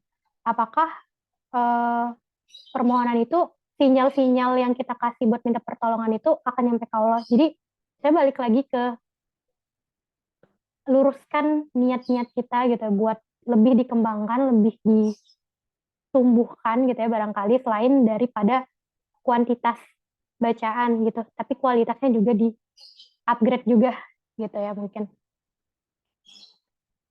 Jadi quality gitu ya. Ibaratnya kalau tadabbur kan quality ya. Kalau tilawah tuh quantity gitu. Jadi berarti kita bicara tentang dua ikhtiar tadi ya teh. Dua ikhtiar yang kuantitinya iya, quality-nya iya gitu. Kayak gitu sih kalau misalnya berlindung. Sama mungkin kalau ini di luar daripada kita berzikir dengan hati kita, dengan pikiran kita juga, dengan diri kita sendiri, barangkali juga harus ini ya, apa namanya, kan tadi udah disebutin. Misalnya Allah menciptakan potensi bahaya malam, berarti kan ahwat-ahwat nih jangan keluyuran malam-malam gitu. Jadi kan kita juga punya apa ya, juga punya batasan loh buat diri kita tuh. Kayak berarti nggak asal nih kalau keluar main malam-malam gitu kan. Waktunya malam buat apa? Istirahat, waktunya buat ibadah yang lain gitu kan. Kayak gitu kan, itu menghindarkan kita ya dari kejahatan-kejahatan tadi. Terus apalagi tadi yang tukang sihir gitu-gitu kan. Ya ibaratnya apa ya, dalam konteks kalau bisa jangan sampai kita musuhan sama orang gitu ya. Harus selalu silaturahmi gitu, harus sebisa mungkin sama orang tuh mungkin walaupun orang itu bikin gedek banget misalnya, bikin kesel banget gitu kan, tunjukkanlah sikap-sikap kita yang juga sebagaimana seorang muslim gitu ya, tetap mencintai, bagaimana Rasulullah juga tetap mencintai orang buta yang tiap hari maki-maki beliau masih makan gitu kan, tapi beliau nggak pernah tuh ada rasa benci dan dendam gitu. Karena kalau misalnya kita menunjukkan sikap nggak suka sama orang tuh kadang ada aja gitu, maksudnya bisa jadi orang itu nggak suka terus pakai sihir-sihiran gitu kan, itu bisa jadi gitu ya. Nah itu cara kita gitu, maksudnya cara dalam hal lebih ke adab dunianya kali ya. Terus kalau misalnya iri dengki, sama tadi kalau misalnya kita nggak mau dapat penyakit yang misteri tadi gitu ya, barangkali janganlah terlalu berlebihan dalam menyampaikan apa-apa yang bisa berpotensi gitu loh buat orang tuh ngerasa iri, dengki gitu. Sebenarnya syiar tentang hal yang baik dan bagus tuh kan boleh ya teh. Tapi kan gimana caranya ketika mungkin menunjukkan atau syiar itu tuh ada rasa-rasa syukur yang terisi gitu. Jadi orang tuh ngelihatnya justru nggak benci gitu, justru nggak dengki, tapi orang ngelihatnya, Masya Allah, Islam indah banget ya. Kayaknya kurang lebih kayak gitu deh teh. Maksudnya dari surat Al-Falaq ini tuh kita bisa belajar bahwa apa namanya, kita bisa banget loh membentengi diri kita bisa banget jadinya mikirin hal-hal bahwa oh ternyata kalau kita mau menghindari 3 hal ini, sehari-harinya tuh bisa kayak gini-gini loh gitu. iya nggak sih, maksudnya interaksi adab kita ya, maksudnya balik lagi ke tataran adab ya Teh, selain tadi kita zikir pagi dan petang itu kan untuk diri kita sendiri ya, tapi kalau dia tataran, ibaratnya zikir pagi dan petang itu hablum minallah kita, tataran adab gimana kita menyikapi kondisi malam, kondisi ke orang, penciptaan, ke apapun itu adalah tataran hablum minannas menurut aku gitu ya. Jadi barangkali itu Teh buat jawabannya. Gitu Teh Wai. Alhamdulillah tadi itu untuk jawaban yang Teh Uti ya. Jadi inti yang bisa dihandle salah satunya juga menghadirkan hati ya Teh ya. Menghadirkan hatimu apapun amalan dan bacaan yang kita lakukan. Selalu menghadirkan hati agar lebih berasa. Oh, ini juga ada share dari Teh Vila Umar Faza ya, yang di chat menyantumkan sumbernya juga. Oh, alhamdulillah. Terima kasih Teh Vila atas sharingnya. Ya, jazakillah khair Teh. Mantap. Alhamdulillah. Oke. Tadi kita sudah dapat 3 pertanyaan ya Teh ya. 3 pertanyaan. Kita tutup aja atau dilanjut Teh? Mungkin kalau ada. Oh, oke. Berarti dilanjut dulu ya. Mungkin masih ada 1 pertanyaan terakhir. Kalau masih ada yang ingin bertanya, teteh-teteh sekalian.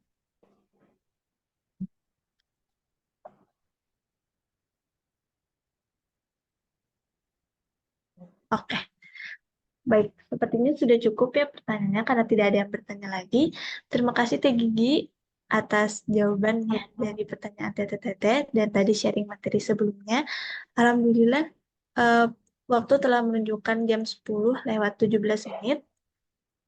Teman-teman bisa mengisi link from evaluasi yang ada di share, yang ada di chat bit.ly/qc101_alfalak. Itu tanpa bintang ya teman-teman, itu cuman biar tulisannya tebal. bit.ly/kc101_alfalak. Teman-teman yang punya saran dan masukan buat kegiatan hari ini dan seterusnya bisa ditulis di form evaluasi berikut. Oke, alhamdulillah. Mungkin sebagai penutup kita ada sesi foto ya Teh ya. Oke, untuk teman-teman, teteh-teteh, kakak-kakak, peserta sekalian yang ingin mengabadikan momennya dan tidak berhalangan untuk membuka kamera laptopnya atau kamera HP-nya, dipersilakan agar kita bisa berfoto bersama.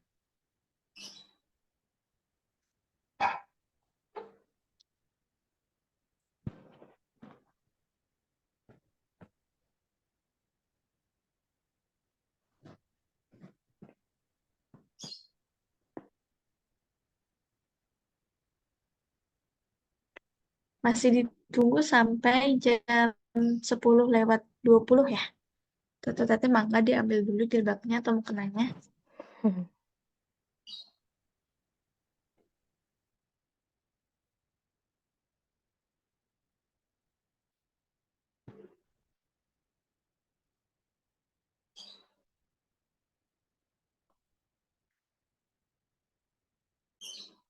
Mungkin sambil nunggu bisa sambil diisi link form evaluasi ya teteh-teteh.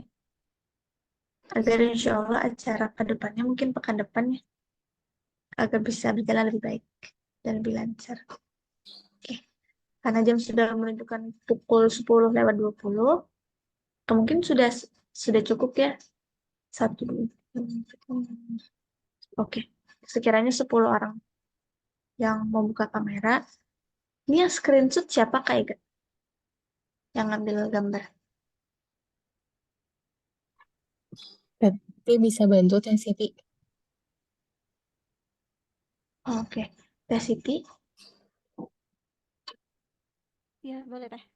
Ini 2 Oh, kali ya, soalnya jadi oh iya, ada 2 ini, jadi kita 2 kali. 2 slide. Oh iya, boleh Teh.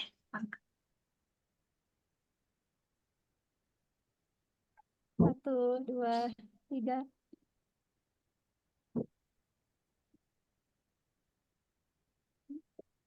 Sekali lagi. 1, 2, 3.